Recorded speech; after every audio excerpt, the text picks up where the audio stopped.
In the late 80s and early 90s, a company called Electronic Arts had a hunch. That hunch was that people wanted to play virtual simulations of sports. With the advent of Madden NFL football, it was clear that this could be achieved. So, on the MS-DOS computer system, the company got hard to work. This time, instead of football, they will be creating another one of America's favorite sports. With some proper scouting and expert help, Electronic Arts, or as they soon came to be known, EA, came up with the Lakers versus the Celtics and the NBA playoffs. Little did they know, it would take off into something bigger. This is a nostalgic look back at NBA Live Basketball. Welcome to Old School Rules, where we dissect retro games and gaming subjects. A show that's half fact, half nostalgia, and all gaming. Join us as we take a trip back to the golden era of gaming. This is Old School Rules. In 1989, Electronic Arts, or EA, released Lakers vs. the Celtics and the NBA playoffs on an MS-DOS compatible PC, and later adapted it for consoles in early 1991 for the Sega Mega Drive. The game's title alludes to the 1980s rivalry between the Boston Celtics and the Los Angeles Lakers. It is the first game in the NBA playoff series.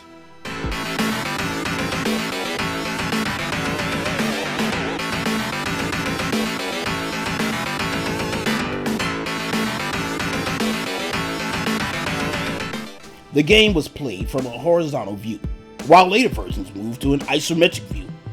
The game was one of the first to feature an NBA license containing real NBA players, teams, likenesses, and signature moves. Details such as Horace Grant's goggles are clearly visible, as is Michael Jordan's air reverse layup, which is animated with very high accuracy. Player numbers were also visible. The game featured only 8 of 16 teams that qualified for the NBA playoffs that year, as well as both NBA All-Star teams. The game introduced innovations in presentation. It was the first NBA game to feature a TV-style starting lineup prior to the opening tip. It also featured halftime shows and announcers to simulate an authentic feel. Later games would go further by replacing music during the gameplay with audience cheers. The next game in this series was the Bulls vs. the Lakers, released in 1992, and followed by the Bulls vs. the Blazers in 1993. Unlike the first game, these two releases were titled after the two teams who were in the NBA Finals the previous season, while the original release apparently chose the Lakers and the Celtics due to both teams' historical success. Each revision added more teams and players, as well as more signature moves. This series also included an Olympic basketball spin-off game, Team USA Basketball 1992, which uses the same game engine. The final game in the series was NBA Showdown 94 for the Super Nintendo Entertainment System, before the transition to the NBA Live series. EA Sports. It's in the game.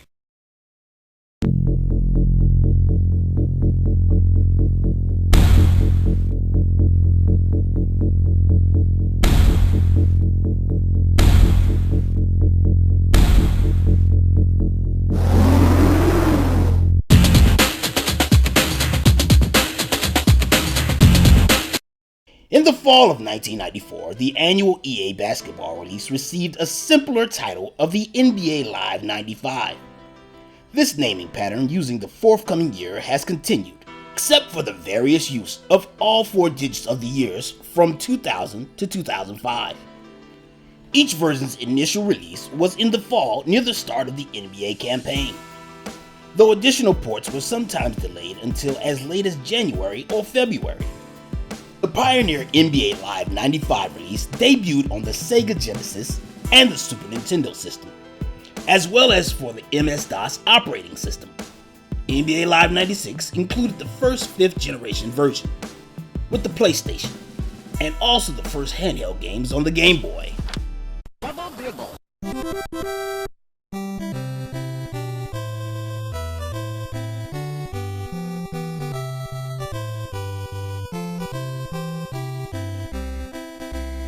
When the Lakers vs. the Celtics made its debut, The only other 5-on-5 basketball game that could be found on the market was Double Dribble. Double Dribble, while ambitious, didn't have the use of the NBA license. It also had no specific real-world sports stars tied to it.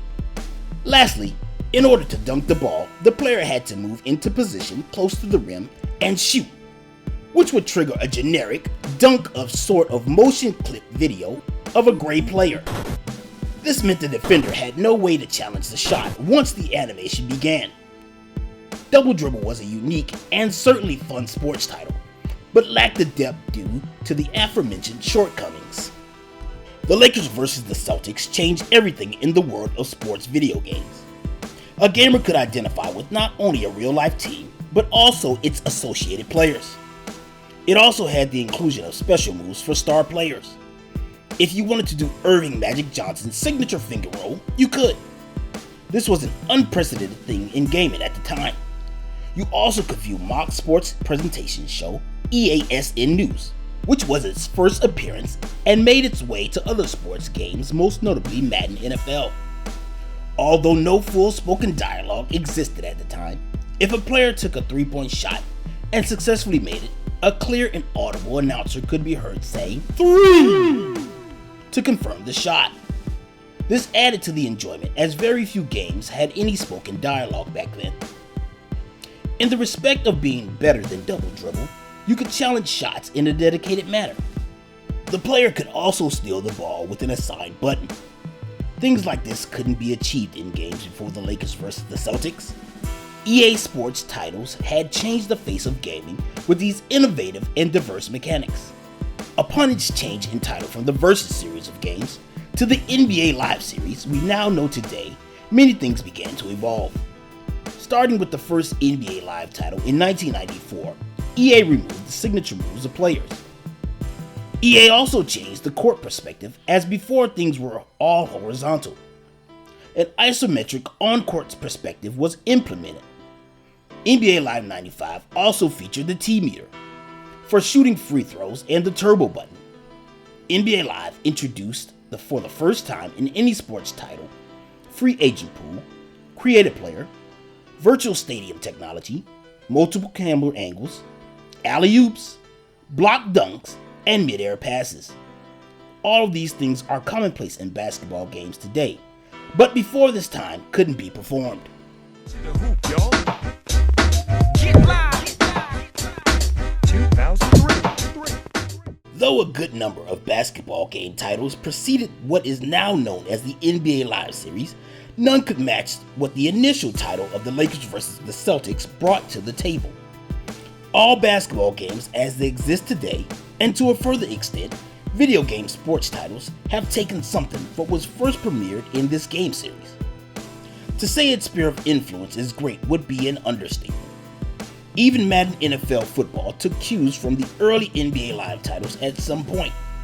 With the birth of this game and Madden, EA began creating other sports titles and unified them all under the EA Sports brand, also giving birth to the now infamous phrase, EA Sports. It's in the game. For the longest time, the NBA Live series was the top-selling basketball game, even going so far as to put it on the game's box itself. With the advent of Sega losing the console wars and making software exclusively, 2K Sports began making rival sports titles that may be considered better than EA Sports titles. This for a while forced the NBA Live series to skip certain years of production. Started. Hey everyone, I'm Dame Lillard. Let's work on your game with the basics of NBA Live. When you're ready, let's get started.